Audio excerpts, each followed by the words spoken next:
Ustaz kenapa tidak bisa masuk ya? Adakah problem internetnya? Enggak apa-apa.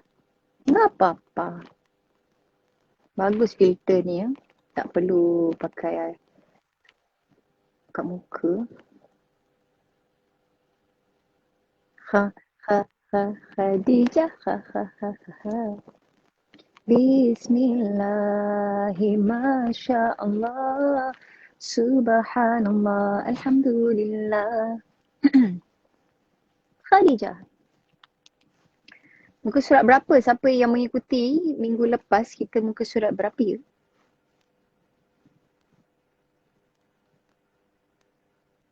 Subhanallah bi'ala kot. Kak Helmi. Oh. Pilih masa nama saya Kak Helmi. Itu nama bapak tapi tak apa. Kakak saya kirim salam dia kawan Kak. Masa duduk losong ayah Kak Helmi. Polis kan ayah Kak Helmi. Helmi tu memang ayah lah. Kak nama Heliza. Tu yang Heliza Helmi. Sebab nama Kak Heliza, ayah Helmi. Kalau nama Kak Helmi takkan ayah Kak Heliza. Waalaikumsalam warahmatullahi wabarakatuh. Kirim salam balik ke? Masya Allah, hadza min fadli Rabbi. Dari dulu hingga kini saya suka style akak. Ni style telekong ni. Kak JJ biar betul ternyata okey kah? Tolong approve. Kenapa tak keluar? Saya message. Go! Bismillah. Hi from Brunei. Serang Bantin hadir. Assalamualaikum warahmatullahi wabarakatuh. Waalaikumsalam warahmatullahi wabarakatuh.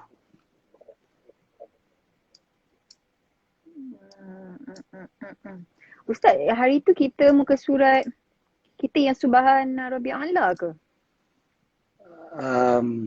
Rukuk kan? Kita yang sampai rukuk dah, sujud dah. Sujud pun dah.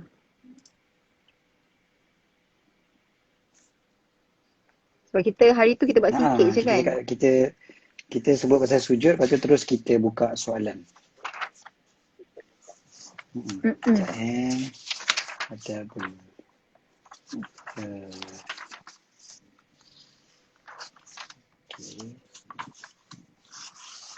Kat surat berapa je Ustaz tengah. Ustaz check teruk betul anak murid ni.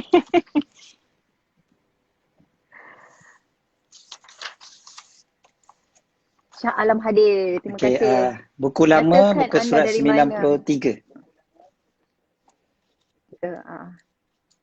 Buku lama, buku surat 93. Tak yang kemudian lalu engkau sujud kemudian engkau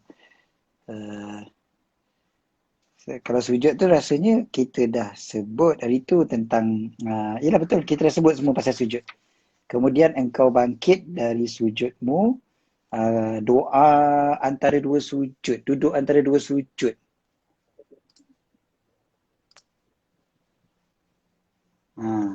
Duduk antara dua sujud. Baru first time join, terima kasih.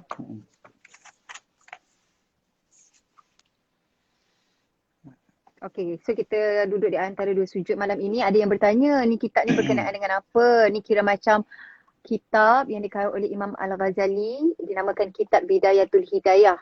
Maknanya, pendek kata kefahaman kita adalah 24 jam sehari tu, apa yang kita nak kena buat. So, dah di-guide daripada bangun tidur sampailah ke tidur. Betul. Jadi sebelum kita pergi jauh, kita baca dulu niat menuntut ilmu. Imam Abdullah bin Alwi Al-Haddad. Jadi kita baca sama-sama dulu insyaAllah. Bismillahirrahmanirrahim. InsyaAllah. Bismillahirrahmanirrahim. Nawaitu ta'alluma. Nawaitu ta'lim. Wa-ta'lim. Wa-tadhakkura. Wa-tadhakkura. Wa-tadhkir. Wa-tadhkir. Wa-naf'a. Wa-naf'a. Wal-intifa'. Wal-intifa'. Wal-ifadata. Wal-ifadata. Wal-istifadah. wal istifadah والحث wal على hasa التمسك ala tamassuki بكتاب الله bi وسنة kitabillah رسوله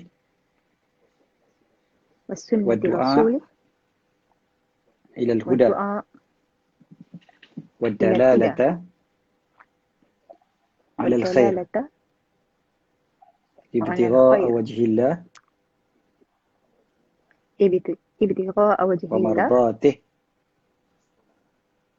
wa mardatih وقربه wa qurbihi وثوابه.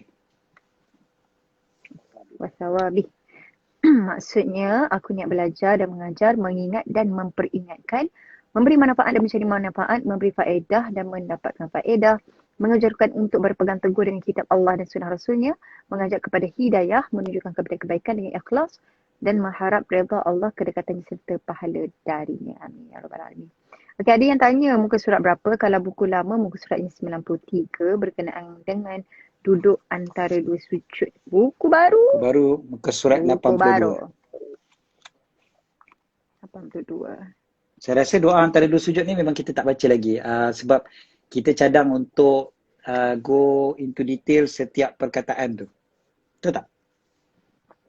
Dari segi bahasa Arab dia. Yes.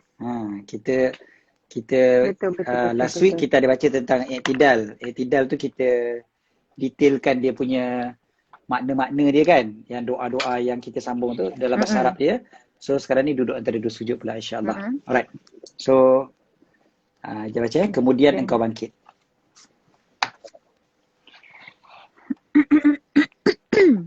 Engkau bangkit. Kemudian lalu engkau sujud. Rasanya tu ke? sujud dah kan? Belum Kenapa bangkit tak ada kat sini? Sekejap. Bukan, sebelum kemudian lalu engkau sujud. Sebelum tu, perenggan sebelum tu. Wahai Tuhanku, ampunilah aku tu belum Sebelum tu lagi. Okey. Kemudian engkau bangkit dari sujudmu sambil mengucap Allahu Akbar. Allahu Akbar. Okey. Kemudian engkau bangkit. Jangan contohi macam ni, okey. Kemudian engkau bangkit dari sujudmu sambil mengucapkan Allahu Akbar sehingga engkau duduk dengan sempurna dan duduklah di atas telapak kakimu yang kiri dan tegakkan telapak kakimu yang kanan dan letakkan kedua tanganmu di atas kedua pahamu sedang jari jemarimu dalam keadaan terhurai tidak digenggam dan baca olehmu Rabbighfirli warhamni warzuqni wahdini kenapa dia lain? Wajburni wa'atini wa'fu anni. Makna dia? Maksudnya, wahai Tuhanku, ampunilah aku, kasihanilah aku, berikanlah rezeki kepadaku, berikanlah hidayah kepadaku dan tampunglah kekuranganku dan keafiatanku, badanku dan maafkanlah dosaku. Okey. Dia guna perkataan tampunglah yang tadi. Kalau dalam terjemahan yang baru disebut sempurnakanlah kekuranganku. Okey. So balik pada tadi. Okey, sekarang ni kita duduk antara dua sujud kan. Kita bangun daripada sujud. So kita duduk. Maksudnya duduk antara dua sujud, caranya adalah yang ni lah, iaitu kita tegakkan kaki kanan dan duduk di atas kaki kiri kan. Duduk atas tapak kaki kiri dan tegakkan tapak kaki yang kanan. So macam duduk yang duduk antara dua sujud yang biasalah, macam tahiyat awal juga. Jap, boleh imagine kan duduk macam mana ni? So duduk ni dipanggil dua-dua kaki tu yang ke belakang macam tu kan? Tak, yang paling bagus adalah duduk macam duduk macam tahiyat awal. Maknanya kaki kanan yang kaki tegakkan. tu. Bukan, yang silang tu itu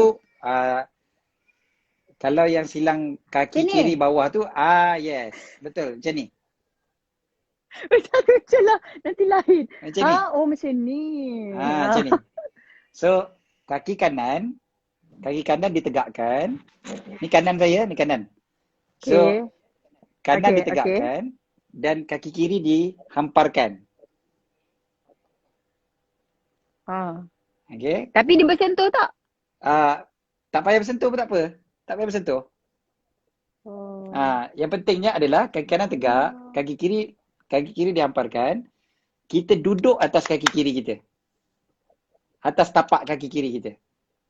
Bila semayang ingat, bila tak semayang lupa sebenarnya fikir macam mana.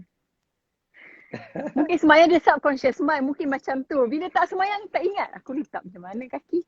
Okay. Alamak, Kejap. semayang tak boleh tunjuk ke?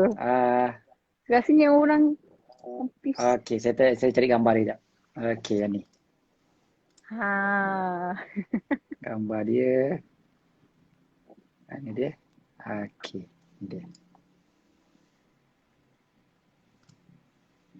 Ya Allah, kita buat full screen terus.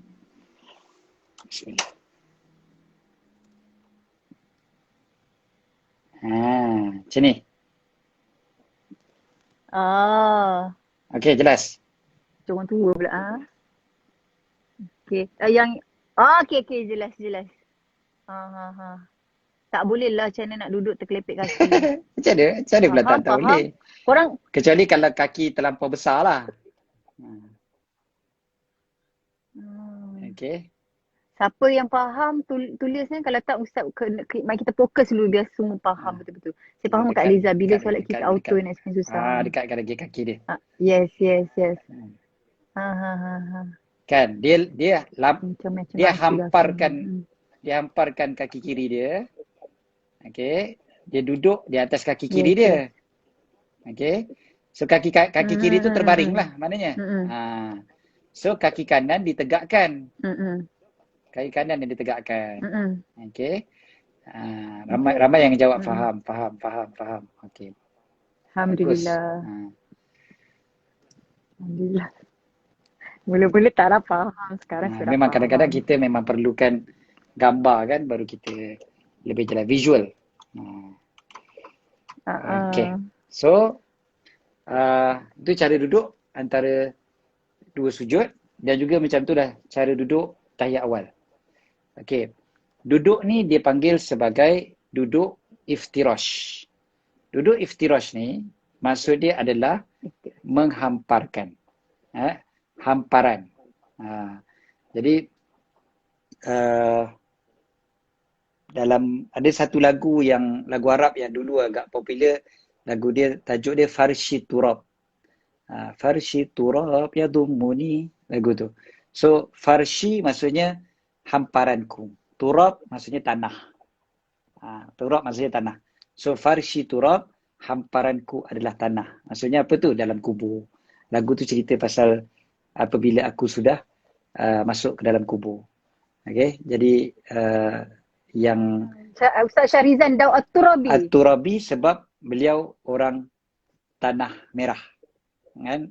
So tanah. Merah. Turab tu tanah. Sebab dalam hadis sebut kita semua adalah daripada tanah. Min turab, Nabi kata, daripada tanah. Jadi kita semua daripada tanah.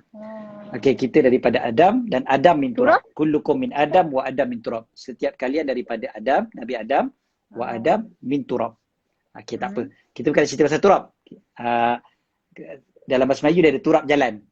Kan? Turab. So itu daripada bahasa Arab sebenarnya. Turab. Okay.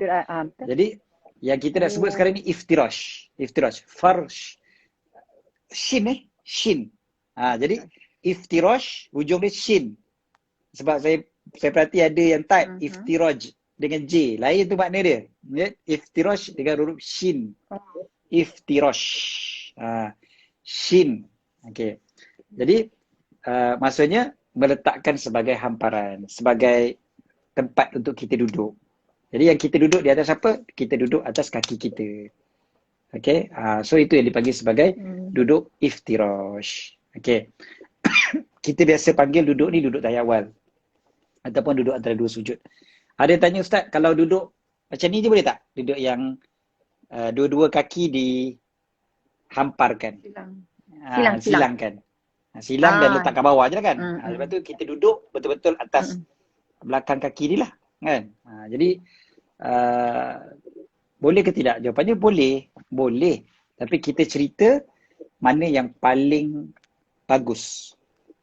Mana yang paling bagus. So yang paling bagus adalah yang begitu tu. Begini. Okey. Gini. So, ini paling bagus. Kalau dua-dua kaki macam Duduk tu macam je, ni terus. duduk Lepas tu kita straight. duduk atas, Macam kita menari. duduk atas lantai. Ha, ha, Punggung ha. kita atas lantai, lepas tu kaki ke tepi macam tu. Pun boleh. Tetapi macam kita sebut lah, yang paling afdal adalah yang ini. Iftirash. So lepas ni boleh ubah lah. Tak tahulah punggung kat Lepas mana. ni tukar. Tak tahu. Tak kisahlah. Tahu. Tak apalah. Okay. Tak tahu punggung kat mana. Tak tahu. Okay. Nanti kita akan lebih conscious bila solat nanti. Nanti bila solat, next time solat, make sure lah buat macam tu. Kan? Make sure supaya kaki kita yang kanan kita tegakkan. Itu yang paling afdal. Nah, bila kaki kita tegakkan tu, jari kita ni kita akan terkelepek ke depan. Dia akan ke depan je tu kan?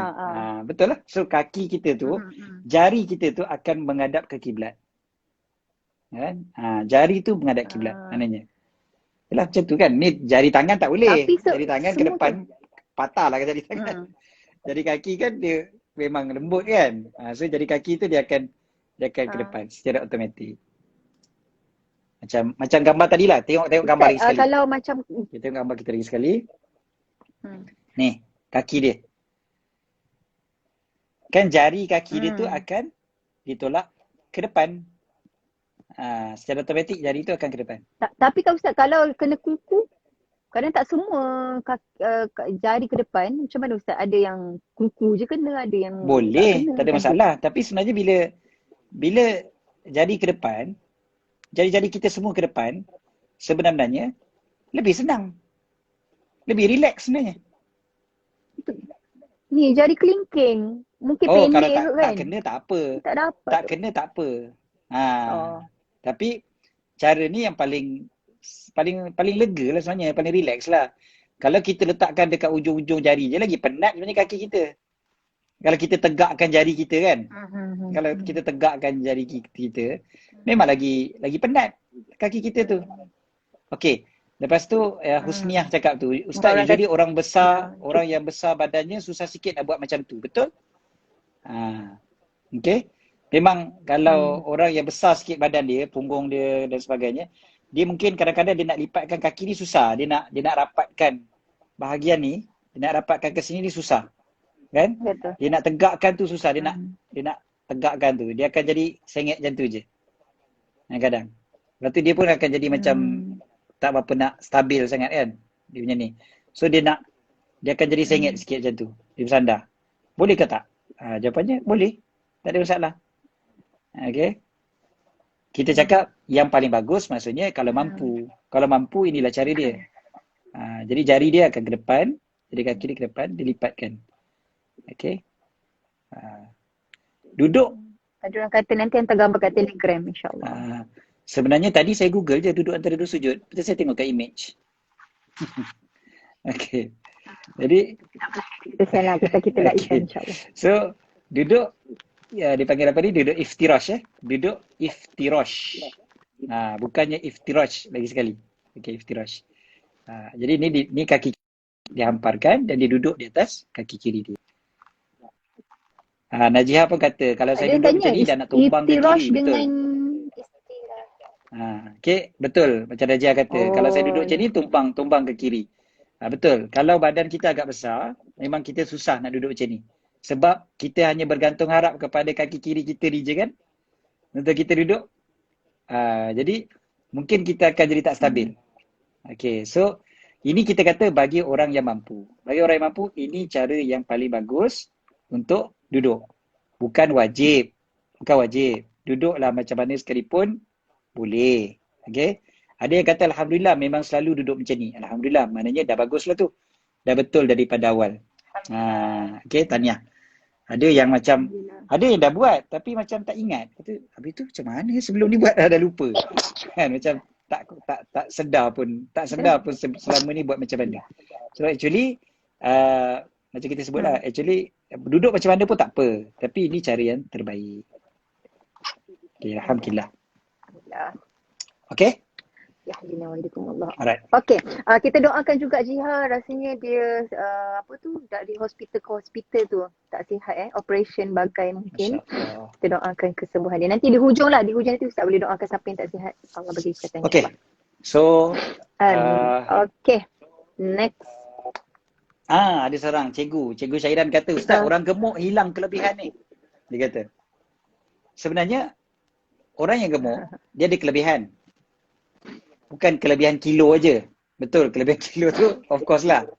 Tapi kelebihan dia tak buat pun, dia dapat pahala. Pasal dia sebenarnya nak buat, tapi dia tak dapat nak buat. Jadi dia tetap dapat pahala. Okay? Lepas tu macam Najia cakap tu, semoga dapatlah duduk macam ni satu hari nanti. InsyaAllah. Maksudnya dengan niat tu, kan? Dengan niat tu, dah dapat pahala dah.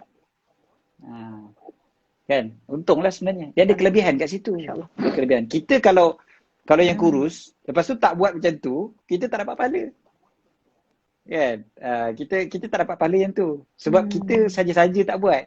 Macam dia orang, bukan saja-saja tak buat, tapi pasal tak boleh nak buat. Jadi dia dapat pahala. Okay. Tu lain, tu. Ada yang tanya buku nak beli kat mana? Tu Damai dah jawab dah. Shopee, okay? Alright. Okay. Seterusnya doa tu. Okay. Ini ke Arab, bahasa Arab? Doa duduk antara dua sujud. Okay, doa duduk antara dua sujud. Dalam kitab kita ni dia lain sikit lah. Dia punya susunan. Ijabah macam, kenapa lain kan? Okay. Sebenarnya, duduk antara dua sujud ni, okay. Sebelum doa, ada satu lagi tertinggal. Tangan kita. Kan, tangan letak di atas peha, disebutkan sini. Tangan diletakkan di atas peha dan terbuka. Terbuka, bukan tutup. Dan bukan di atas lutut. Ada orang dia duduk antara dua sujud tu, dia pegang lutut dia. Dia ke depan sangat. Dia pegang lutut. Dia bukan pegang lutut tau, bukan pegang kepala lutut. Pegang kepala lutut ni waktu rukuk aje. Waktu rukuk, yes, kita pegang kepala lutut kita. Tapi waktu duduk antara dua sujud, tak payah pegang lutut. Kita pegang peha kita, tapi dah dekat-dekat dengan lutut. Maksudnya depan lah. Depan. Bukannya pegang lutut tu itself. Okay. Dan jari ni relax je. Jari ni relax. Sebab ada yang tanya, Ustaz, nak kena rapat ke, nak kena buka ke. No, dia relax je. Relax je jari kita. Yang pentingnya buka ke depan dah. Okay. Okay, seterusnya. Okay, doa. Doanya adalah Rabbi firli, kalau kat sini kan. Rabbi firli, warhamni, warzuqni, wahdini, wajburni, wa'afini, wa'fu anni. Okay. Biasa kita baca macam mana? Rabbi firli, warhamni, wajburni, warfa'ni, warzuqni, wahdini, wa'afini, wa'fu anni. Kan? Itu biasa kita baca.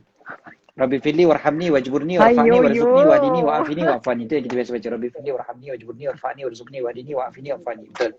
Itu yang biasa kita baca. Yang ni wajburni tu dia ke belakang kan. Jadi boleh ke tak? Jawapannya sebenarnya tak kisah. Boleh. Dia ada pelbagai riwayat pun sebenarnya. Yang penting kandungan tu ada. Sama je sebenarnya. Dia cuma depan ke belakang je. Dia punya isi dia sama je. Okay, kita ambil yang biasa kita baca lah, senang. Lebih mudah untuk kita hadamkan dia punya makna dia. So, kita tengok satu-satu. Sebab minggu lepas, 2 minggu lepas kot, saya mengajar dekat kuliah fiqah, dekat Masjid Ridwan tu yang live pagi-pagi Rabu tu. Saya ada tanya, dia ada 8 doa kat sini tau. Rabbi firli, warhamni, wajburni, warfa'ni, warzuqni, wahdini, wa'afini, wa'fu anni. So ada 8. Saya biasa tanya, berapa persen ataupun berapa per 8 yang kita faham? Berapa per 8? Kan? Okey. Boleh tak sahabat-sahabat jawab?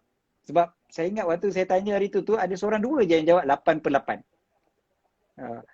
Kebanyakannya jawab, ada yang jawab 7 per 8, ada yang jawab 4 per 8, ada yang jawab 3 per 8, kan? 1 per 8. At least Rabbi firli kita tahu makna dia.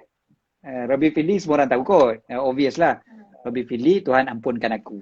Kan? Okay. Tapi banyak yang lepas-lepas tu kita tak faham. Sedangkan kita sembahyang tiap-tiap hari. Ya Allah, kita sembahyang. Duduk antara dua sujud kita berapa kali? 17 kali sehari kan kalau kita sembahyang fardu. Bukan sembahyang sunat lagi dah. Sembahyang fardu pun 17 kali kita baca doa ni. So, daripada 8 doa tu, berapa yang kita faham? Minggu lepas saya tanya ni, soalan ni memang tak ramai yang dapat jawab. Kita boleh check balik diri kita, macam mana kita nak khusyuk dalam solat kan? Sebab duduk antara dua sujud tu kita baca tu macam sekadar lalu je kat mulut kita kan? Ada yang dah jawab 1/8, dah jawab 5/8, ada yang jawab tu Ainin Roslan jawab 8/8. 8 pada. Dalam hadis sahih ada ke bacaan antara doa dua sujud tu? Yes, ada hadis. Ada hadis. Okey. Jadi lagi apa? Ada yang jawab. Ada yang tadi kat atas ada pun jawab cakap 8/8 juga. Ada. Okey. So macam-macam. Alhamdulillah ada juga jawab 8/8. Masya-Allah. Okey, bagus. Okey. So 8 doa tadi kita sebut ada 8. Dan kita tengok satu-satu. Kita tengok satu-satu perkataan dia. Okey, jom. Rabbighfirli. Rabbi Tuhan. Kan? Rabb tu Tuhan lah. Ighfir ampunkan. Li aku. Jadi Rabbighfirli Tuhan ampunkan aku ataupun ampunkan untuk aku sebenarnya. Li tu untuk aku. Minggu lepas kita ada baca laka untuk kamu. Laki untuk kamu, kan? Perempuan. Jadi li untuk aku. Li tu untuk aku. So Rabbighfirli Tuhan ampunkan aku. Okey. Kemudiannya nombor 2 apa dia? Warhamni. Warhamni terjemah dekat dalam ni apa sebut? Kasihanilah aku. Kasihanilah aku. Daripada perkataan irham. Irham rahmati ataupun kasihani. Kita biasa baca Bismillahirrahmanirrahim kan. Kita biasa baca ya arhamar rahimin. Allah Ta'ala antara sifat Allah Ta'ala adalah rahim. Allah yang mengasihi. So irham kasihanilah. Minta kesian. Jadi irhamni ya Allah, kesianlah kat aku ya Allah. Maksud rahmati aku tu kesian kat aku lah. Ya Allah kasihkanlah, kasihilah aku ya Allah. Rabbighfirli warhamni. Kemudiannya wajburni kan. Wajburni tu tadi yang tampungkanlah kekuranganku. Okey. Wajburni. Tutup. Wajburni. Perkataan dalam bahasa Arab yang biasa digunakan adalah jabirah. Jabirah ni maksudnya tampalan. Kalau kita belajar fiqh, kita akan jumpa bab ni, satu bab namanya jabirah. Dia tampalan. Contohnya plaster. Bila kita luka, kita akan tampal kan. So tampal tu, itu dipanggil jabirah dalam bahasa Arab. Tampal kepada luka-luka tu. So wajbur ni, kita minta ya Allah tampalkanlah. Yang maksud tampal kat situ bukanlah luka yang fizikal ni. Tapi kecederaan yang ada pada amal ibadat kita. Solat kita ni kan, dia banyak koyak dia. Banyak compang campingnya. Kan? Ijab tadi orang puji fashion telekong ke apa benda kan. Maknanya kain yang kita pakai tu, kita pakai elok. Kan? Tak adalah compang camping. Kan? Elok kita pakai. Baju yang saya pakai pun baju yang elok. Dia tak ada compang camping apa-apa. Tapi kita risau solat kita tu ya Allah punyalah banyak koyak dia. Kalau kita umpamakan solat kita tu macam pakaian, saya rasa kalah orang minta sedekah yang macam memang teruk betul lah. Memang compang camping betul. Memang koyak rabak rasanya kain kita tu. Kan? Berlubang-lubang sungguh lah asal ceritanya. Sekejap macam ni dan sebagainya. So itu wajburni. Dan sebahagian juga mengatakan maksud wajburni adalah tutup kekurangan-kekurangan yang ada pada aku. Dia macam tadilah tutup kecederaan. Kaiban bukan? Macam baju tadi pun untuk tutup aurat kita dan sebagainya. So minta Allah Ta'ala tutup apa-apa kekurangan-kekurangan kita. Aib kita lah aib kita. Kelemahan-kelemahan kita. Ya Allah, tutuplah ya Allah. Okey, seterusnya. Apa dia? Rabbighfirli warhamni wajburni warfa'ni. Warhamni wajburni warfa'ni. So warfa'ni Apa terjemah kat sini? Warfa'ni. Sebut kat sini. Uh, oh tak ada warfa'ni kat sini 1, 2, 3, 4, 5, 6, 7. Patutlah. Tak ada. Okey. Warfa'ni maksudnya tinggikanlah aku. Warfa'ni. Tinggikan aku. Darjat aku tu ya Allah, kau tinggikanlah. Warfa'ni. Tinggikan aku. Daripada perkataan rafi' maksudnya orang yang tinggi. Rafi'ah orang yang meninggikan. Irfa' angkatkanlah, tinggikanlah. Irfa'.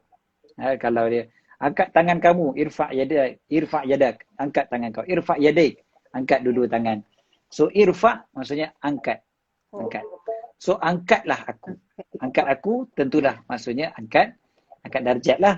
Takkanlah angkat badan pula kan. So warfa'ni angkat darjat. Warfa'ni eja macam mana? Eja macam mana? Warfa'ni, irfa'ni. Alif, ra, fa, ain, nun, ya. Irfa'ni. Dia ain bukannya alif. Okay. Irfa'. Angkat. So dia warfa' ni lah. Bukan warofa'. Bukan waro. Warfa'. Dia warfa'. Ni. Ra tu mati. Ra tu baris mati warfa' ni. Kalau warofa' dia maksud apa? Dia tak ada mana. Warafa' ni dia tak kena makna dari segi nahwu salah. Kalau warafa'a ni maksudnya dia mengangkat aku. Dia bukan jadi doa lah. Sebab tadi kita dengan fi'il amar, dengan minta pada Allah. Rabbi firli tu ighfir, irham, ujbur. So lepas tu irfa'. Jadi warfa'ni. Kalau kita jadikan tiba-tiba jadi past tense. Warafa'ani. Rafa'ani dia jadi past tense. Dia jadi past tense. Kan? Past tense ni boleh jadi doa juga sebenarnya dalam bahasa Arab. Warfa'ni. Warfa'ni. Macam tu sebutan dia. Ada alif Ada alif. Bukan warfa'ni macam tu. Ada yang sahabat kita je dia tersilap. Warfa'ni tu dia ada alif. Waw, alif, ra, fa, ain, nun, ya. Tapi alif tu kita tak sebut lah. Kan? Sebab dia sambung je. Warfa'ni. Kalau waw tu hilang, kita akan baca irfa'ni. Tapi alif tu, sebab ada waw sebelum dia, jadi warfa'ni. Okay? Alif tu dipanggil hamzah wasal. Kalau tak ada waw tu, dia akan sebut irfa'ni. Jadi kalau ada waw, jadi warfa'ni. Okay. Macam dalam Quran jugalah. Dalam Quran kita baca wal, kan? Bila ada jumpa wal apa-apa, alif tu kan kita tak baca wa'al, kan? Kita baca wal je terus. Okey. Jadi sama juga macam ni. Warfa'ni. Okey lagi? Warzuqni. Kan? Warzuqni. Apa dia je? Warzuqni. Warzuqni. Zukni beri bukan rezeki lah. Zuk. Bukan zuk. Bukan. Warzuk.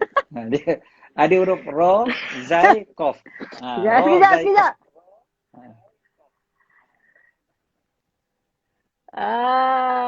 Warzuqni. Hidayah. Bukan. Jawapan tadi dah betul lah sebenarnya. Rezeki. Oh, wadi ni. Oh, iya ke? Oh, Ustaz ni. Tak, saya tak salahkan jawapan tu. Saya kata bukan zuk tu. Bukan zuk tu yang menyebabkan jadi rezeki. Rezeki tu sebab ada huruf ra, zai dengan qaf. Huruf ra, zai, qaf jadi rezeki. Zuk jadi lain makna dia. Betul. Ada yang sebut tu. Dia kata apa? Kila. Dia kata zuk lain macam kat Jah. Okey. Okey. Itu memanglah lain Jadi, zuk tu. Dalam bahasa Arab, Yalah, Arab, zuk maksudnya rasa, taste. Itu kalau zuk, yes. Zuk, dia panggil zuk. Zuk tu rasa dalam hati. Bila ulama tasawuf sebut, oh dia ni dah dapat zuk. Zuk tu maksudnya rasa, zuk. Okay. Tapi ini bukan daripada perkataan tu. Dia bukan daripada perkataan zuk tu. Itu daripada zaqa yazuku. Tapi ini daripada perkataan rezeki tu sih. Raziqa, razaqa. So razaqa, ra, zai, qaf. Razaqa. Allah Ta'ala, antara nama Allah Ar-Razzaq, Warzuqna. yang sangat ataupun yang maha memberi rezeki, kan, memberi rezeki. So Ar-Razzaq, macam tu. So dia punya permintaannya adalah urzuqni. Bila kita tambah waw, warzuqni. Warzuqni.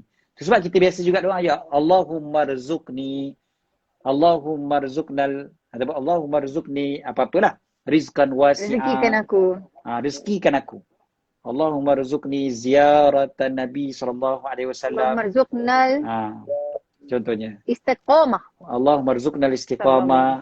Semua Allahumma rzuqna tu rezekikan kami. Rzuqni, rezekikan aku. Okay, so warzuqni maksudnya rezekikan aku. Okay. Seterusnya, warzuqni Kenapa ni line? wahdini. Okay, boleh je? Wahdini, kan? Okay, wahdini. Hello. Apa dia? Wahdini. Wahdini, hidayah. Kemana saja wahdini. Tak kira masa wahdini. Lagi macam tu. Kawas sini. Okay. So wahdini. Okay. So wahdini adalah berikan hidayah kepadaku. Jadi ramai juga tahu sebab kita biasa baca waktu doa, waktu sembahyang, waktu Fatihah, kan? Kita baca ihdinas siratal mustaqim, kan? Yeah. Ihdina, kan? Ihdina. So ihdina maksudnya berikanlah petunjuk pada kami. Ihdina. So ihdinas siratal mustaqim. So wahdini maksudnya hidayahkanlah aku. Okey. Okey. Seterusnya wa'afini, kan?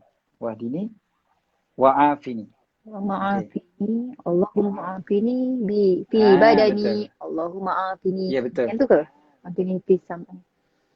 Untuk kesihatan tu kalau macam tu. Afiatkan aku. Keafiat. Afiat. Kesihatan. Afiat. Okay. Afiatkan aku. Tubuh badan. Keafiatan. Okey.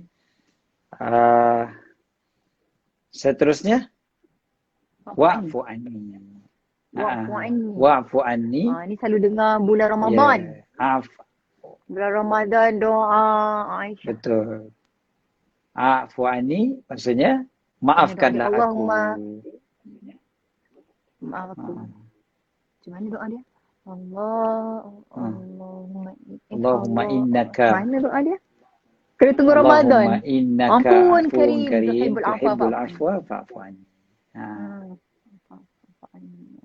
Okey. Tunggu Ramadan lambat pula. So jadi okey. Kemudiannya ada yang tanya, Ustaz, betul ke wa'fu anni itu tak ada dalam hadis sahih? Kan? Dia kata sampai wa'afini saja.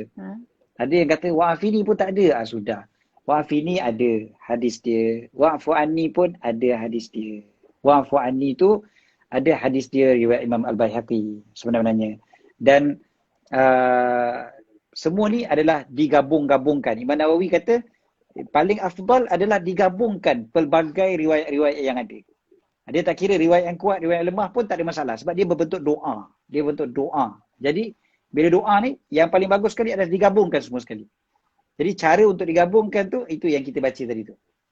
Itu yang jadi Rabbighfirli warhamni wajburni warfa'ni warzuqni wahdini wa'afini wa'fu anni. Baca sampai habis. Kan? Baca sampai habis. Okey. Ada yang kata, ada yang tanya ni. Tanya apa beza apa ampunkan beza dan maafkan? Ampunkan dengan maafkan aku. Sebenarnya ulama banyak perbezaan pandangan tentang apa beza antara ighfirli dengan wa'afini. Kan? Maknanya kan tadi Rabbighfirli kan kita sebut ampunkan aku. Lepas tu wa'afini kita kata maafkan aku. Kalau kita tengok, sebagian ulama sebut maksud wa'afini tu minta Allah Ta'ala padamkan dosa-dosa yang lepas. Padamkan. Kan? Manakala ighfirli, ampunkan aku, kan? Ampunkan aku ni, dia minta supaya Allah Ta'ala padamkan dosa kita dan lepaskan kita daripada buat apa-apa maksiat. Okey. Jadi maknanya dia lebih jitu lagi. Hanya bukan sekadar padam kita punya kesalahan, termasuk dengan selamatkan kita daripada melakukan apa-apa maksiat. Dia sekaligus macam tu. Ada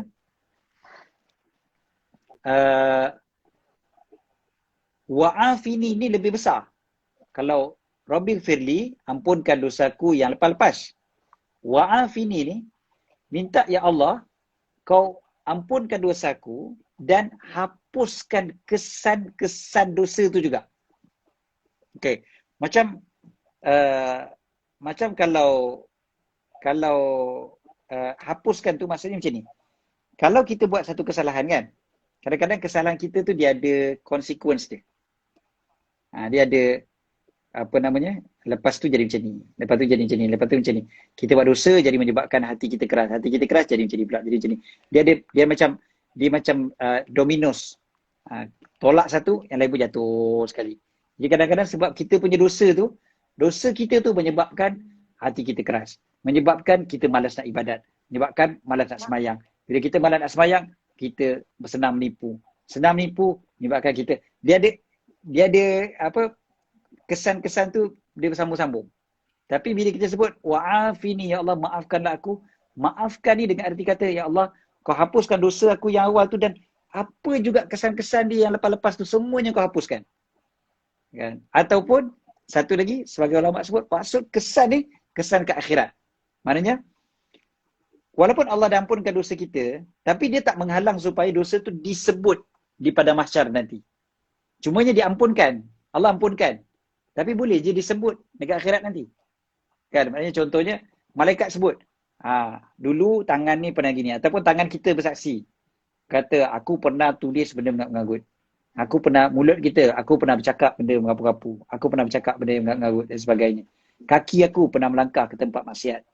Maknanya macam-macam.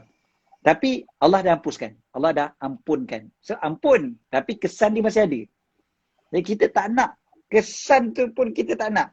Jadi ulama sebut sampai ke tahap aku ni ya Allah, sampai biar macam tak pernah aku buat. Macam tak pernah buat. Jadi maknanya dekat akhirat nanti pun kaki kita, tangan kita ni pun takkan berbicara macam tu. Tangan kita pun takkan cakap yang kita pernah buat dosa tu. Kaki kita takkan cakap kita pernah melangkah untuk melakukan dosa. Mata kita pun takkan bersaksi bahawa mata kita pernah tengok benda dosa dan sebagainya. So dia ada jenis-jenis yang berbeza. Jadi paling bagus sekali adalah doa kita ni kita gabungkan kedua-duanya sekali, which is dalam solat kita buat. Kita baca Rabbil firli, baca minta ampun. Dalam masa yang sama kita juga sebut wa'afini wa'fu anni. Kita minta juga Allah Ta'ala maafkan kita, hapuskan segala kesalahan-kesalahan kita. Macam kalau buat salah pada manusia kan, kadang kita buat salah pada orang, kita dah minta maaf. Tapi orang tu dalam hati dia masih lagi berbuku. Dia masih lagi, kau betul aku dengan dia. Tak apa, aku dah maafkan kau. Tapi kadang-kadang masih simpan. Masih teringat dan sebagainya. So wa'fu anni, dia bukan sekadar maafkan tu je, tetapi yang simpan tu pun tak ada dah. Dah tak ada dah. Macam tak pernah jadi, tak pernah buat apa-apa. Tak pernah salah apa-apa. Dan itulah kemaafan yang paling besar kan, yang paling kita nak pun. Bukan saja pada makhluk, tapi pada Allah Ta'ala lah. Pada Allah Ta'ala itu yang lebih penting lah bagi kita. Maksudnya Ustaz, Maksudnya kalau macam dosa kita diampunkan, kita minta ampun kepada Allah. Dosa kita tu yang diampunkan tu tetap akan disebut di akhirat Dia jugalah. bukan mesti Ke disebut, atau tapi kalau kita kita kata minta, boleh saja nak disebutkan. Ha. Jadi kita oh minta pada boleh Allah. lah. Maknanya ada kemungkinan orang yang berdosa dan minta ampun, kemungkinan kata kalau Allah dah ampunkan, adakah memang akan disebutkan juga? Ada yang disebutkan, ada yang tak Ya, disebutkan ke macam mana boleh maksud saja dia? disebutkan. Hmm. Dan semua orang dengar, semua orang Ya, tahu. semua orang dengar.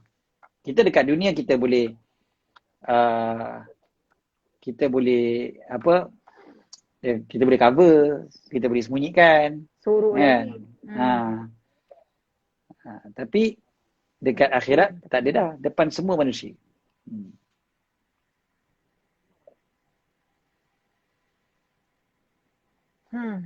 Terus bertaubat malam ini. Belajarnya duduk antara dua sujud tapi impak dia ke lain. Masya Betul, Allah. Ke lain yang doa bagus antara lah. dua sujud ni kalau Okay. kita hayati betul-betul, kita akan rasa doa ni sangat penting. Kita perhatikan betul-betul kan, dia complete doa ni. Kan? Doa ni sebenarnya sangat complete. Walaupun pendek je kan, kita duduk antara dua sujud tu sekejap aja. Tapi rugi kalau kita doa tu macam main baca je kan. Macam tu je kan. Jadi macam dia kita tak dapat feel tau. Sebab ada yang sebut pada saya, dia kata, Ustaz, saya baca doa antara dua sujud ni sampai menangis. Maknanya dia feel lah tu. Minggu lepas, dalam kuliah duha minggu lepas, memang dia feel. Dia cakap, dia kata, Ustaz, saya baca doa ni, Ustaz, saya menangis baca. Jadi betul, memang kalau ada yang kata tu deep masa doa ni, betul. Jadi rugi kita kalau kita tak peduli dengan doa ni. Rabbi fili warhamni wajburni warfa'ni warzuqni wahdini wa'afini wa'fu anni.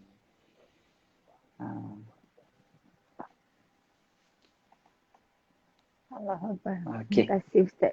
So lepas daripada tu adalah sujud yang kedua. Kan? Kedua. Yalah, dah duduk antara dua sujud, lepas tu sujud dah balik kan? Istirahat. Tu ada orang tanya tadi. Duduk. Macam mana tadi sebut tu? Iftirash dengan istirahat.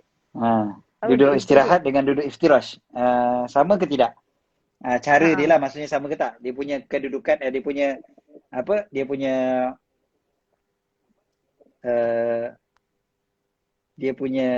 kaedah dia punya tempat dia berbeza lah. Duduk antara dua sujud adalah antara dua sujud lah kan, antara dua sujud. Tapi duduk istirahat adalah bangun daripada sujud untuk berdiri. So kita duduk sekejap, pause sekejap. Kita pause sekejap baru kita bangun. Kan?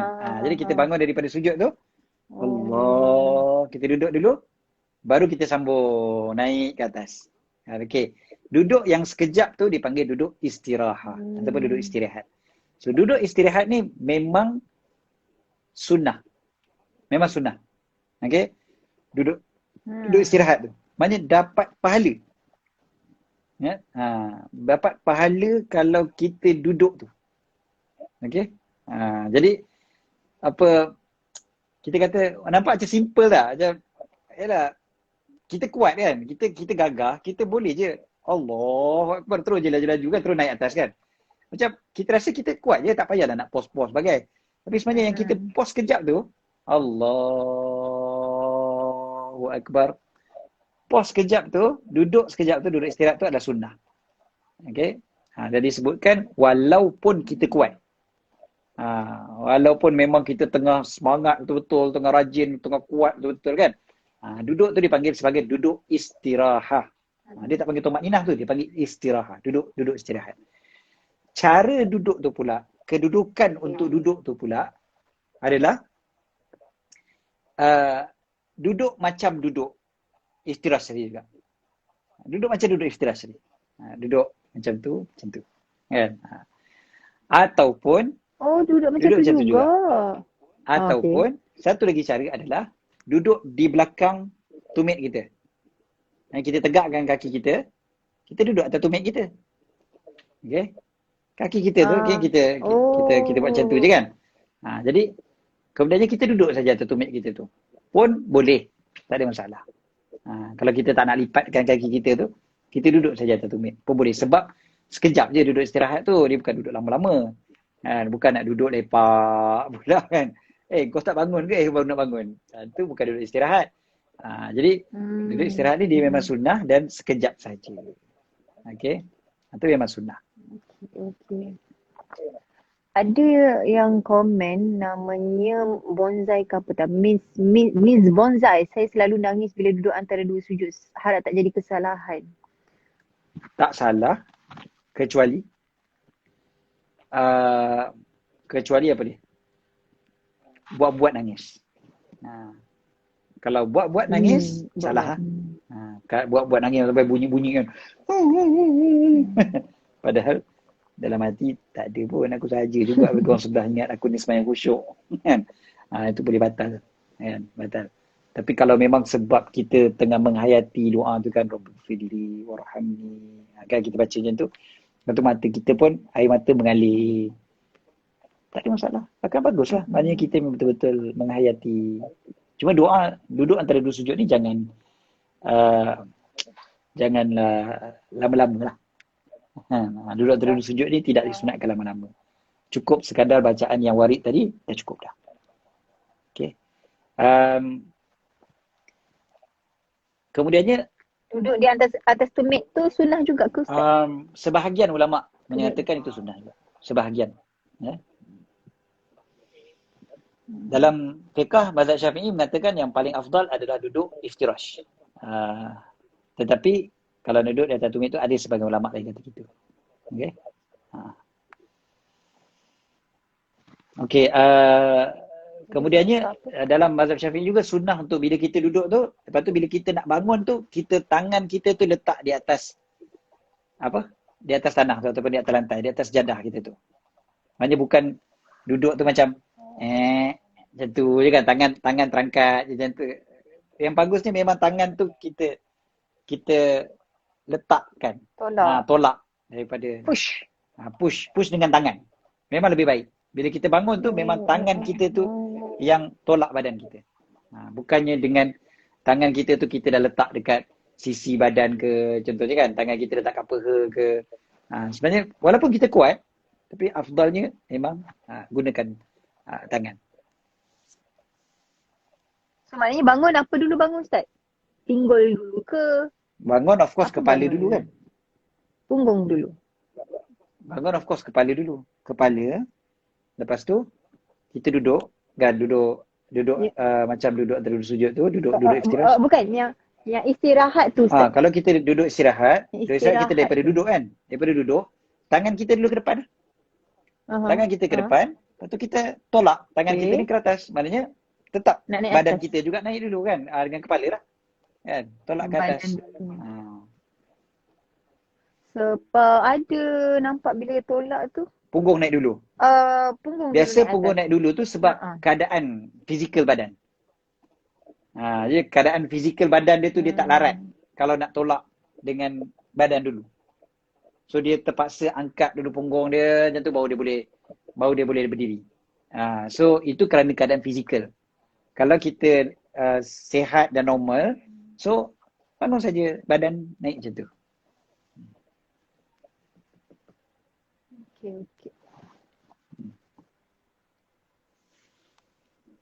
Okay. So itu duduk istirahat. Duduk istirahat apa-apa setiap rakaat yang tidak diiringi dengan tasyahud. Okay, duduk sebentar saja, kemudian engkau berdiri dan engkau letakkan kedua tangan di atas lantai, ini yang kita sebut tadilah. Dan jangan engkau mendahulukan sebelah kaki ketika berdiri. Maksudnya jangan, kalau boleh, waktu berdiri, ni Ijaz tak baca lagi tapi tak apalah, dah lalang dah tanya pasal duduk istirahat tadi kan. So, kalau boleh, bangun tu serentak dua-dua kaki, maknanya dua-dua kaki tu naik sekali lah. Lutut tu naik sama-sama. Okay. Bukan sebelah, lepas tu naik lagi sebelah. Kecuali tak sihat lah. Sekali lagi kan ada orang kan sebab badan mungkin besar dan sebagainya kan. Jadi dia kena sebelah dulu, baru kan, baru angkat lagi sebelah macam tu. Ataupun kadang-kadang sebab kaki sebelah sakit, kadang-kadang lutut sakit dan sebagainya. Jadi dia tak boleh nak bangun tu, dia tak boleh bangun dua-dua kaki tu serentak straight macam orang sihat. Jadi itu tak apa, tak ada masalah sebab dia tak sihat. Kalau orang yang sihat, afdalnya adalah, sunnahnya adalah memang bangun tu biar kalau orang yang tak sihat dia bangun sekadar yang dia mampu, orang yang sihat bangun secara serentak. Jangan dahulukan sebelah kaki daripada kaki yang satu lagi. Okey. Tangan tu push tu dalam keadaan terbuka ataupun tertutup macam fist. Sunnahnya adalah tangan terbuka.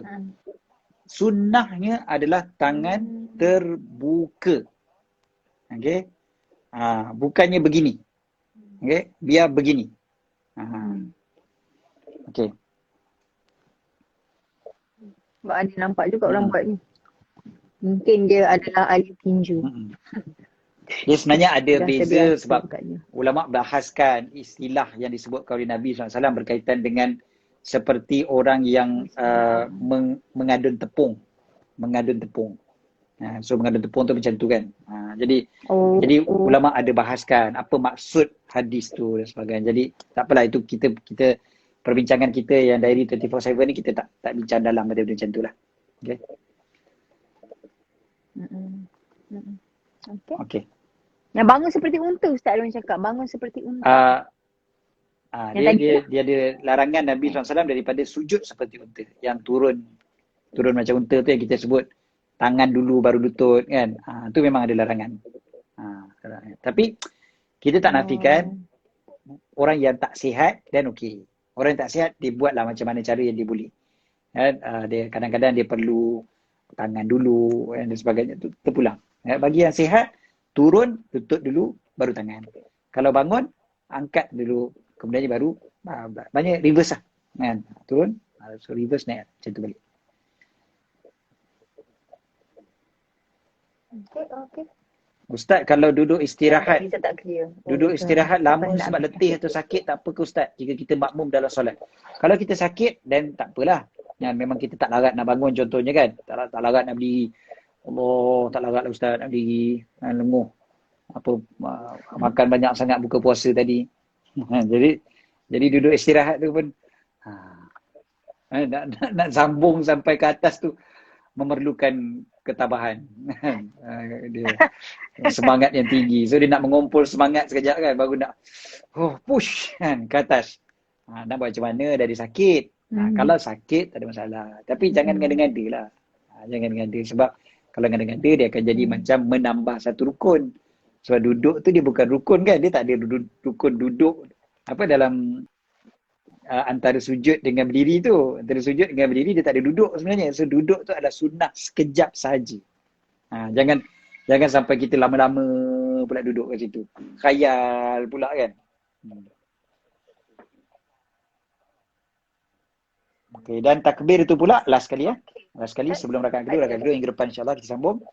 Last kali kat sini adalah duduk bangun tu takbir tu panjangkan sampai maknanya kita mula tu apabila sampai lebih kurang separuh berdirimu. Okey.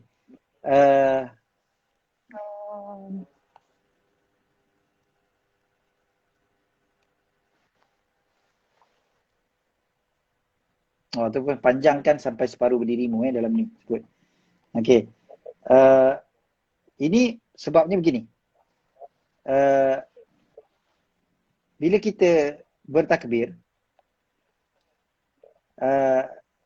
kadang-kadang sebab kita punya pergerakan tu lambat. Okey, kalau pergerakan kita tu lambat. Jadi kita mulakan takbir tu bila kita dah bangun sikit. Dan kita habiskan takbir walaupun belum sampai tegak berdiri.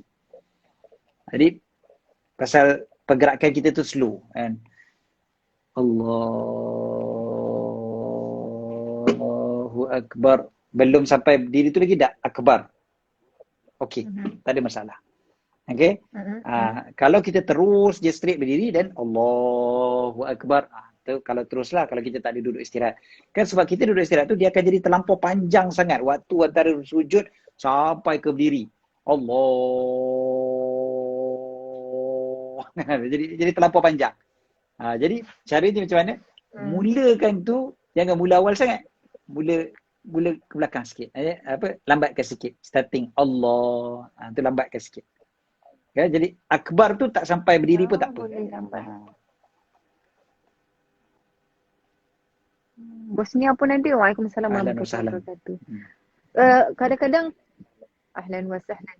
Kadang-kadang macam kita, macam contoh kita nak sujud kan, kita punya Allah Akbar tu terlambat. Tiba-tiba kita pergerakan kita sujud dulu barulah Allah Akbar. Tiba-tiba dah kepala dekat ni dah.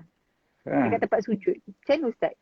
Boleh sebut je lah Allahu Akbar. Waktu tu kalau macam baru kita teringat kan. Terus Allahu Akbar. Boleh lah. Kalau tak sebut, dia jadi apa pula Ustaz? Tak sebut, sembahyang masih lagi sah.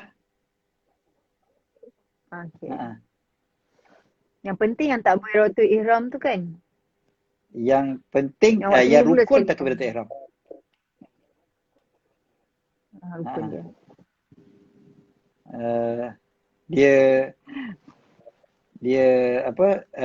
yang rukun tu memang kalau tak buat tak sah solat kita. Tapi takbir yang lain daripada rukuk yang pertama, lepas tu sujud, bangun dari sujud sampailah bangun tahiyat akhir, semuanya adalah sunnah. Takbir-takbir perpindahan. Sukalah tajuk macam ni. Alhamdulillah. Tu guru ni Aziz solat macam tu. InsyaAllah. InsyaAllah. Mudah-mudahan kita juga boleh alamankan. Segala puji bagi Allah. Okey. Alhamdulillah. Okey. Ustaz ada apa-apa? Ada soalan-soalan yang belum kita jawab ke? Rasanya banyak yang kita dah jawab tadi sebenarnya. Sambil-sambil tadi terus kita jawab kan? Rasanya bukanlah semua tapi banyak juga dah cover lah. Dan ramai kata, ada yang kata macam banyaknya nak kena pembentukan lagi. Tak apa. Kajar pun. Banyak benda juga kajar pun baru belajar. Okay, nanti kita ulang lagi sekali. Sebab biasa kita belajar yang nanti kita ulang lagi sekali doa antara dua sujud tu punya makna. Okey? Supaya kita lekat. Supaya kita lekatkan dalam kepala kita. Kita test lah. Minggu depan insyaAllah.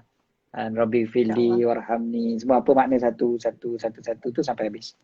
Supaya mudah-mudahan betul-betul lekat dalam kepala kita, insya-Allah. So lepas ni bila ditanya doa antara dua sujud, berapa perlapan yang kita tahu, yang kita faham makna dia 8/8. Mudah-mudahan semua jawab 8/8. Supaya dah dapat semua sekali, insya-Allah. Kalau 9/8 terlebih pula itu pun salah juga. Okey. Jadi soalan ni daripada Fatin. Satu last, boleh tak Ustaz? Fatin ke?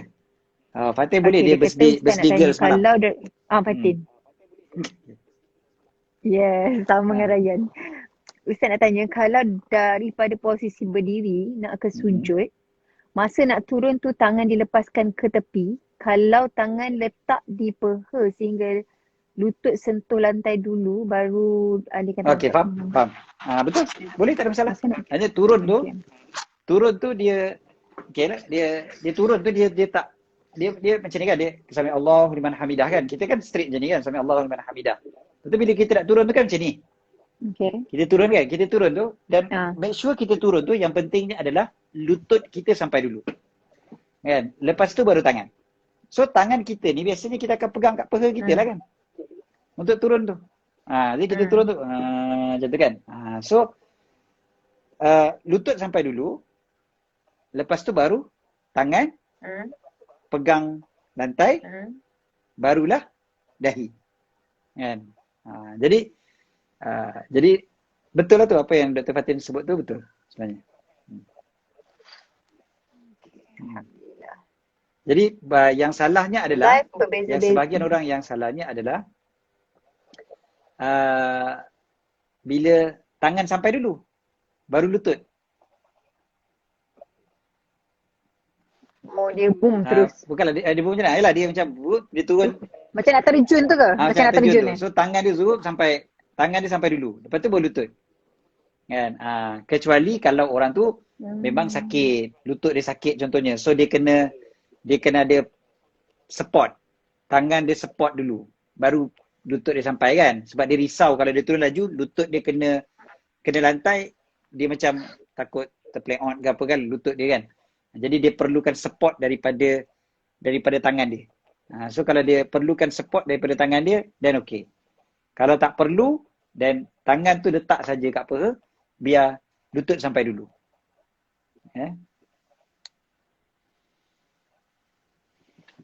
Last Ustaz, kalau wanita haid ziarah kubur ahli keluarga terdekat boleh ke?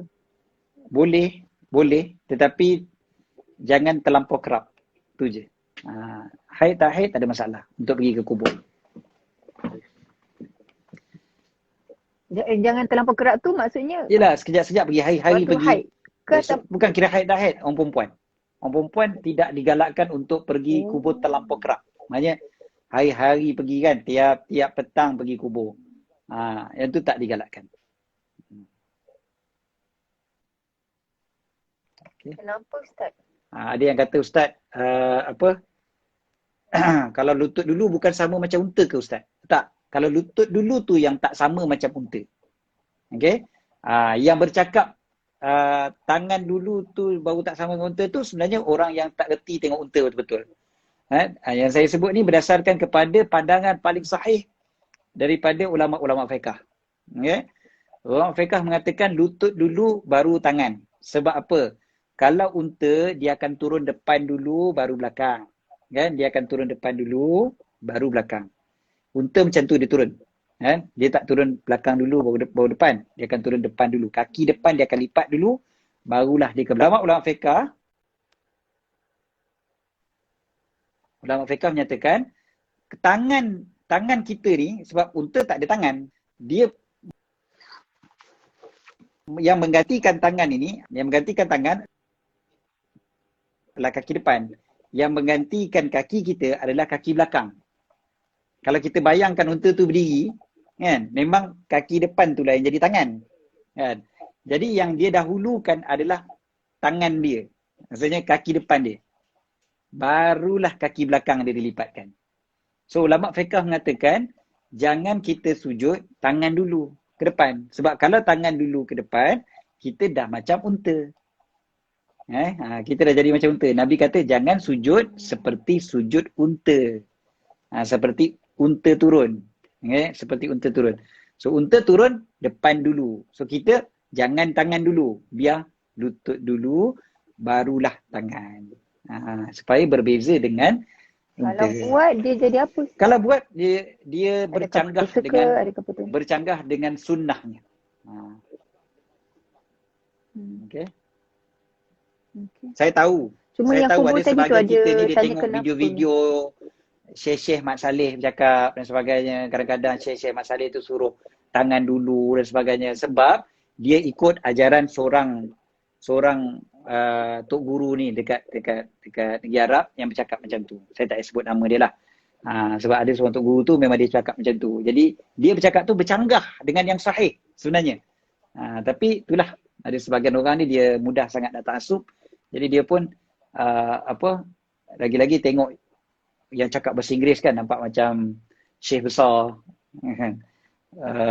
Jadi dia pun terpengaruh. Betul, dia pun kata orang lain semua salah. Semua tak ikut sunnah. Kita je ikut sunnah sebab kita letak tangan dulu. Padahal sebenarnya kalau letak lutut dulu itulah yang bertepatan dengan sunnah sebenarnya. Okey, wallahu a'lam. Alhamdulillah, jazakumullahu khair. Rasanya malam ni banyak benda yang kita belajar. Walaupun duduk antara dua sujud, tapi itu satu benda yang kita nak kena letakkan sepenuh hati jiwa sampai ada orang menangis. Mudah-mudahan kita pun dikurniakan rasa itu, kefahaman, insyaAllah. Dan insyaAllah next week kita akan sambung yang mana Ustaz? Dalam rakaat kedua, insyaAllah. InsyaAllah. Lepas tu tayat akhir terus lah. Sebab rakaat kedua dia akan ulang balik. Rakaat kedua tu kita akan ulang. Kita akan ulang balik yang semua. Tapi tayat akhir lah. InsyaAllah pada minggu depan kita akan lebih fokus pada tayat akhir. InsyaAllah. Ada yang kata Ustaz, kalau kaki tak kuat guna tangan dulu macam mana? Yes, tadi saya dah sebut. Kalau kaki tak kuat, tak ada masalah. Kan? Tangan dulu. Tak ada masalah. Tak sihat tak apa. Tak sihat tak apa. Doakan syifa sekali lah kot Ustaz. Okey. Minta syifa terus batuk-batuk. Tak apa. Nak didoakan lah tu insyaAllah. Okey. Kita sudahkan dengan sedikit doa insyaAllah. Qul qawli hadza wa astaghfirullahalazim li wa lakum. Bismillahirrahmanirrahim. Rabbana fa'na bima 'allamtana, Rabbi 'allimna alladhi yanfa'una, Rabbi faqihna wa faqih ahlana wa qarabatin lana fi dinina ma'al qutri unsa wa dhakar. Rabbi waffiqhum lima tartadi qawlan wa fi'lan karama warzuqil kulla halalan da'ima wa akhilla atqiya ulama nahza bil khair nukfa kulla syarr. ربنا أصلح لنا كل شؤون وأكر برضا منك العيون واقض عنا ربنا كل الديون قبل أن يأتنا رسول منون واغفر واستر أنت أكرم من ستر وصلاة الله تغشى المصطفى من إلى الحق دعانا والوفاء بكتاب فيه للناس شفاء وعلى الآل الكرام الشرفاء وعلى الصحب المصابيح الغرر اللهم اهدنا بهداك واجعلنا ممن يسارع في رضاك ولا تولنا وليا سواك ولا تجعلنا ممن خالف أمرك وعصاك اللهم ارفع وادفع عنا البلاء والوباء والقحطاء والزلازل والأغلال وسوء الأخلاق وشر الفتن والمحن ما ظهر منها وما بطن برحمتك يا أرحم الراحمين اللهم يا كافي يا معافي يا شافي اللهم أنت شافي اشف مرضانا ومرضى المسلمين اللهم اشف مرضانا ومرضى المسلمين اللهم اشف مرضانا ومرضى المسلمين صلى الله على سيدنا محمد وعلى آله وصحبه وبارك وسلم الحمد لله رب العالمين. Taqabbalallahu minna wa minkum. Ija ada yang tanya next class bila? Assalamu. Nanti kami bagi tahu. Tapi hari ni selalu tak tetap lah. Gitu. InsyaAllah. Nanti kami maklumkan ya. InsyaAllah. Kami bincang dengan Ustaz dulu. InsyaAllah. Bukan Ustaz, Ustaz. InsyaAllah.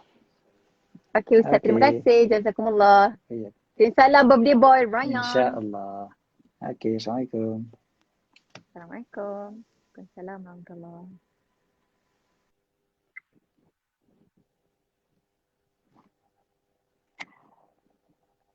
Okey, terima kasih korang. Kak Je nak ajak sama-sama untuk baca surah Al-Mulk together malam ni. Tapi sebelum tu, Kak Je nak jemput anda semua untuk kita orang dah buat satu grup ni untuk achieve selawat tafrijah sebanyak 4,444 kali sehari. So setiap hari kita akan buat selawat tafrijah ini dan mudah-mudahan menjadi asbab untuk diangkatnya bala wabak COVID-19 ini dan juga mudah-mudahan hajat-hajat kita termakbul tau. So kalau kita nak buat seorang 4,444 kali selawat tafrijah ni agak mencabarlah seorang. Mungkin tak tahu bila boleh habis. Tapi bila kita ada group, kita nak achieve lagi berapa puluh orang ya. Mungkin lagi 50 orang. Sebab sekarang ni dah ada 100 lebih dan kita akan terus start untuk buat selawat tafrijah bersama-sama. Jadi please kepada muslimat sahaja, kepada anda yang terpilih, insya-Allah ni Allah pilih ni untuk masuk sama-sama selawat tafrijah berjemaah. Okay, selawat tafrijah berjemaah. The Helmis dan juga The Helmis Warrior bersama dengan The House of Khadijah. Korang 150 orang pecinta Rasulullah sallallahu alaihi wasallam diperlukan segera. Jadi korang boleh WhatsApp Khadijah ke 017 363 1101. 017 363 1101. Okay. Ya Allah, memang kalau kita nak ikutkan, kalau kita buat seorang-seorang selawat ni, bolehlah sekejap. Lepas tu kita akan lupa tau. Tapi bila kita dalam grup, kita akan dikegarkan supaya dah siap belum? Sebelum maghrib kena submit. Kena buat report. Benda ni memang kena konsisten. Tapi tak susah pun. Sebab kalau makin ramai yang join, sebenarnya tak banyak selawat yang kita buat. Tapi itu untuk menjadikan permulaan hidup kita ni untuk mudah berselawat insyaAllah. Okay. So korang nak tahu juga boleh pergi ke Telegram The Helmis. Terima kasih yang tolong tuliskan 363 1101 Khadijah Jangan lupa join tau. Sikit lagi dan kita boleh start. Sikit je lagi insyaAllah. Okay, jom kita baca surah Al-Mulk sekarang. Okay. Kalau dah ready sebut Alhamdulillah.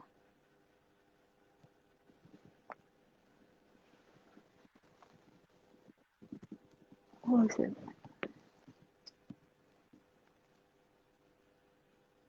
Waalaikumsalam. warahmatullahi wabarakatuh. Tiba tak Zabar. Tiba Kak Zah pula. Oh, dah jan dah Telegram. Terima kasih. Okay, kalau dah ready, sebut Alhamdulillah. Okay. أعوذ بالله من الشيطان الرجيم بسم الله الرحمن الرحيم تبارك الذي بيده الملك وهو على كل شيء قدير الذي خلق الموت والحياة ليبلوكم أيكم أحسن عملا وهو العزيز الغفور الذي خلق 7 سماوات طباقا ما ترى في خلق الرحمن من تفاوت فارجع البصر هل ترى من فطور ثم ارجع البصر كرتين ينقلب إليك البصر خاسئا وهو حسير ولقد زينا السماء الدنيا بمصابيح وجعلناها رجوما للشياطين وأعتدنا لهم عذاب السعير وللذين كفروا بربهم عذاب جهنم وبئس المصير إذا ألقوا فيها سمعوا لها شهيقا وهي تفور تكاد تميز من الغيظ كلما ألقي فيها فوج سألهم خزنتها ألم يأتكم نذير قالوا بلى قد جاءنا نذير فكذبنا وقلنا ما نزل الله من شيء إن أنتم إلا في ضلال كبير وقالوا لو كنا نسمع أو نعقل ما كنا في أصحاب السعير فاعترفوا بذنبهم فسحقا لأصحاب السعير إن الذين يخشون ربهم بالغيب لهم مغفرة وأجر كبير وأسروا قولكم أو اجهروا به إنه عليم بذات الصدور ألا يعلم من خلق وهو اللطيف الخبير هو الذي جعل لكم الأرض ذلولا فامشوا في مناكبها وكلوا من رزقه وإليه النشور أأمنتم ما في السماء أن يخسف بكم الأرض فإذا هي تمور أم أمنتم ما في السماء أن يرسل عليكم حاصبا فستعلمون كيف نذير ولقد كذب الذين من قبلهم فكيف كان نكير أولم يروا إلى الطير فوقهم صافات ويقبضن ما يمسكهن إلا الرحمن إنه بكل شيء بصير أمن هذا الذي هو جند لكم ينصركم من دون الرحمن إن الكافرون إلا في غرور أمن هذا الذي يرزقكم إن أمسك رزقه بل لجوا في عتو ونفور أفمن يمشي مكبا على وجهه أهدى أمن يمشي سويا على صراط مستقيم قل هو الذي أنشأكم وجعل لكم السمع والأبصار والأفئدة قليلا ما تشكرون قل هو الذي ذرأكم في الأرض وإليه تحشرون ويقولون متى هذا الوعد إن كنتم صادقين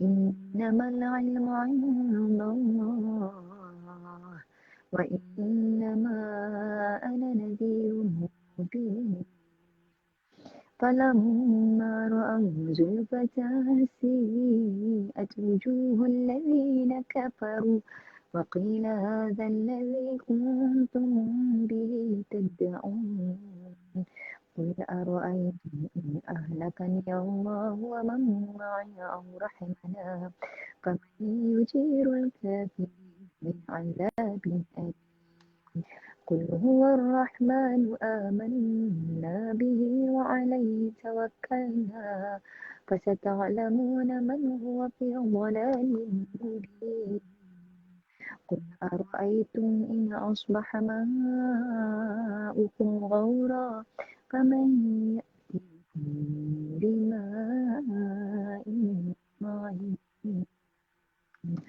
صدق الله العظيم بسم الله الرحمن الرحيم اللهم ارحمنا بالقرآن واجعله لنا إماما ونورا ورحمة وبلغنا ما نسينا وعلمنا ما جهلنا وارزقنا تلاوته آناء الليل وطرفا النهار واجعله من الجنة يا رب العالمين.